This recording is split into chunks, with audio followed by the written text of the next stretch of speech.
Para se të fillojmë me videon, do ju ftoja të abonoheshit në kanalin ton Thënie për Jetën dhe të klikoni sipërziles për të marrë njoftimet e videove tona më të reja. Faleminderit. Piu lëngun e turshive për një muaj çdo ditë dhe papritmas filloi të ndjente diçka që e la pa fjalë. Pirja e lëngut të turshive mund të tingëllojë shpifur, por ka disa arsye për ta konsideruar atë. Është hidratues dhe mund të ndihmojë në ngërçet e muskujve, sheqerin në gjak dhe ka përfitime të mira për shëndetin. Atletët e kanë konsumuar këtë pije të kripur prej vitesh. Ekspertët nuk e dinë përse lëngu i turshive ishte i mirë për të pirë pas tërvitjes. Ata thjesht e dinë se duket se ndihmon në lehtësimin e ngërçeve. Edhe ata kishin të drejtë. Duket se ndihmon edhe në ngërçet e muskujve tuaj, plus ofron edhe shumë përfitime më shumë. Ja një vështrim i përfitimeve shëndetësore nëse konsumohet lëngu i turshive çdo ditë, sipas ekspertëve të Brightside. Ai qetëson ngërçet e muskujve. Burrat e dehidratuar përjetojnë në lehtësime më të shpejta nga ngërçet e muskujve pasi kishin pirë lëng turshijeve, sipas një studimi të publikuar në Medicine and Science in Sport and Exercise. Rreth 1/3 e filxhanit të lëngut të turshive është gjithçka që duhet për të pasur këtë efekt. Lëngu i turshive lehtëson ngërçet në mënyrë të mirë sepse pirja e tij në të njëjtën kohë me sasinë e ujit do të ofrojë përfitime të dyfishta. Gjithashtu ndihmon më shumë se sa të mos pish asgjë fare. Kjo mund të jetë për shkak se uthulla në lëngun e turshive mund të ndihmojnë në lehtësimin e shpejtë të dhimbjeve. Uthulla mund të ndihmojnë në ngadalësimin e sinjaleve nervore që bëjnë ngërçet e muskujve të lodhur. Ju ndihmon të qëndroni më të hidratuar. Për shumicën e njerëzve, pirja e ujit për hidratim pas një stërvitje është e mirë. Uji është ndoshta gjithçka që nevojitet nëse jeni duke ushtruar mesatarisht ose për një orë ose më pak. Por është një histori tjetër nëse jeni duke ushtruar fort, duke ushtruar për më shumë se një orë ose në të njëjtën kohë ose duke ushtruar në klima të nxehta. Pirja e diçkaje me natrium dhe kalium ndihmon që të hidratoheni më shpejt. Natriumi është një elektrolit për humbjen e djersës. Kaliumi është një tjetër elektrolit i humbur i djersës. Lëngu i turshive përmban shumë natrium, ka edhe pak kalium. Pas një seance ushtrimes të djersitura ose të gjata, pirja e lëngut të turshive ndihmon trupin tuaj të rikuperohet më shpejt në nivelet e tij normale të elektroliteve.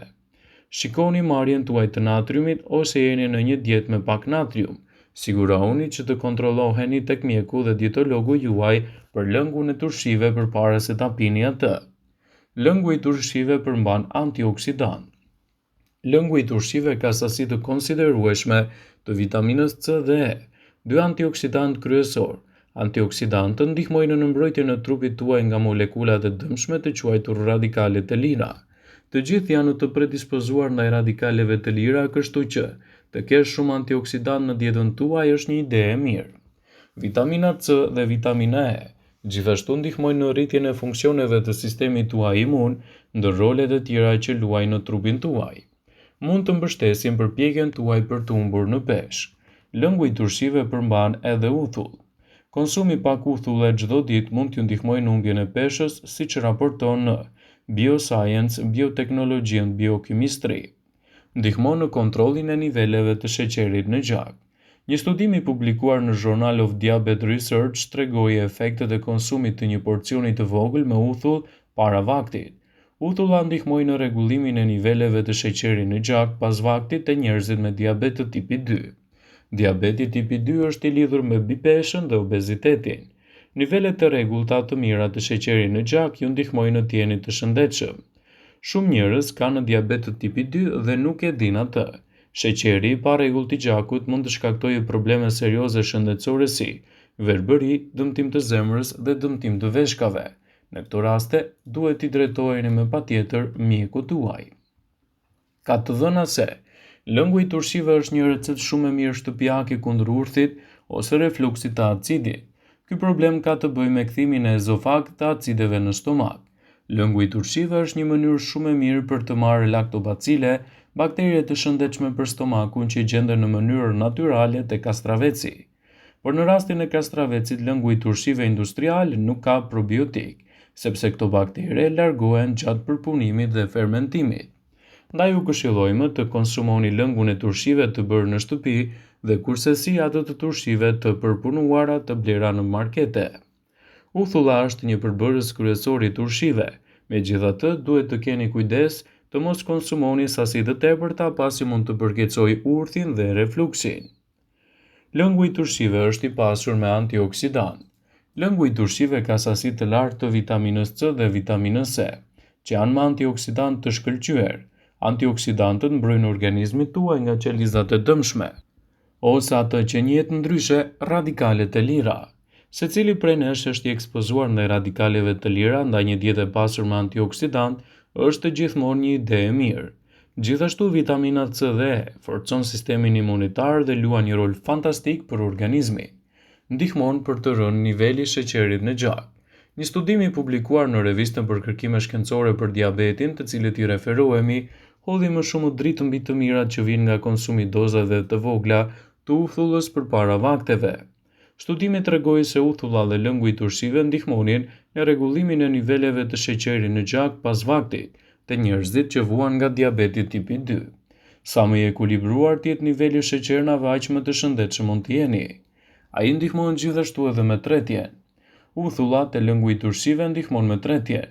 Ushqimet e fermentuara janë shumë të mira për sistemin tretës, sepse inkurajojnë rritjen dhe zhvillimin e bakterieve të mira në stomak. Nëse jeni në kërkim të një recete natyrale për urthin kronik, rekomandohet këto hapa. Konsumoni racione të vogla të vakteve. Konsumoni ushqime të shëndetshme për zemrën me pak yndyrë. Kryeni aktivitete të rregullta fizike. Nëse jeni mbi peshë, përpiquni të humbisni disa kilogram të tepërt. Nëse jeni nën peshë, përpiquni të shtoni në peshë. Shmangni duhanin, alkoolin, ushqimet me yndyrë, kafeinën ose qepët e freskëta. Mos kryeni aktivitet fizik me njëherë pas ngrënies. Të gjitha hapat e mësipër ndihmojnë në zbutjen e shenjave të urthit. Mjafton që të evitoni gjithashtu edhe ushqimet e shpejta. Sipas të dhënave, ushqimet e shpejta dhe të përpunuara veçanërisht ato të ëmbla përkeçojnë edhe shenjat e urthit. Hani disa vakte gjatë ditës me perime, supë, oriz, peshk dhe mishpule. Hiqni dorë nga ushqimet pikante dhe kafet. Me rëndësishme është që të mos konsumoni ushqime 3 orë përpara se të shkoni për të fjetur. Kështu do ta keni më të lehtë të menaxhoni situatën tuaj. Lëngu i turshive është i mirë për shëndetjen e sidomos për personat me aktivitet të lartë fizik ose ato që kanë të bëjnë me rënien nga pesha dhe me stërvitje. Deri pak kohë më parë, ekspertët supozonin se lëngu i turshive ndihmonte të ngërçet dhe dhimbjet të muskujve, dhe rezultatet ishin vërtet të sakta. Lëngu i turshive është një ndihmë shumë e mirë ushqyese. Ai është i pasur edhe me elementë që eliminojnë aromën e keqe të gojës. Një nga shqetësimet më të mëdha të kohëve moderne është edhe era e keqe e gojës, e cila mund të shkaktohet si pasojë e problemeve të ndryshme të shëndetit ose si pasojë e higjienës së dobët orale. Dhe një mënyrë për të ndihmuar në këtë aspekt është edhe përdorimi i lëngut të turshive. Ndoshta lëngu i turshive mund të thartojë gojën në fillim, por në fakt ndihmon kundër aromës së keqe të saj. Herën tjetër kur hani turshi, mos e derdhni lëngun, por e ruani atë. Edhe nëse momentalisht nuk ju pëlqen shija, do të mësojeni dhe të shfrytëzoni vlerat e tij në të ardhmen. Ndihmon me tretjen. Uthullat e lëngu i mollës ndihmon me tretjen. Ushqimet e fermentuara janë ushqim i mirë për sistemin tretës, sepse inkurajojnë rritjen dhe zhvillimin e bakterieve të mira në stomak. Ndihmon për të rënë niveli i sheqerit në gjak. Një studim i publikuar në revistën për kërkime shkencore për diabetin, të cilës i referohemi, hodhi më shumë dritë mbi të mirat që vijnë nga konsumi dozave të vogla të uthullës përpara vakteve. Studimi tregoi se uthulla ndihmojnë në rregullimin e niveleve të sheqerit pas vakteve të njerëzit që vuajnë nga diabeti tipi 2. Sa më i ekuilibruar të jetë niveli i sheqernave, aq më të shëndetshëm do të jeni. Vëmendje, ju bëjmë me dije se informacionet në këtë video kanë për qëllim që të plotësojnë, të mos zëvendësojnë këshillat e mjekut tuaj ose ofruesit të kujdesit tuaj shëndetësor, dhe nuk kanë për qëllim që të mundësojnë të gjitha përdorimet e mundshme, masat paraprake, ndërveprimet ose dhe efektet e tyre negative në shëndetin tuaj. Pasi ta dëgjonit këtë video, do ju ftoja t'i bënit like dhe ta shpërndanit atë në profilin tuaj në mënyrë që të informohen dhe miqtë tu.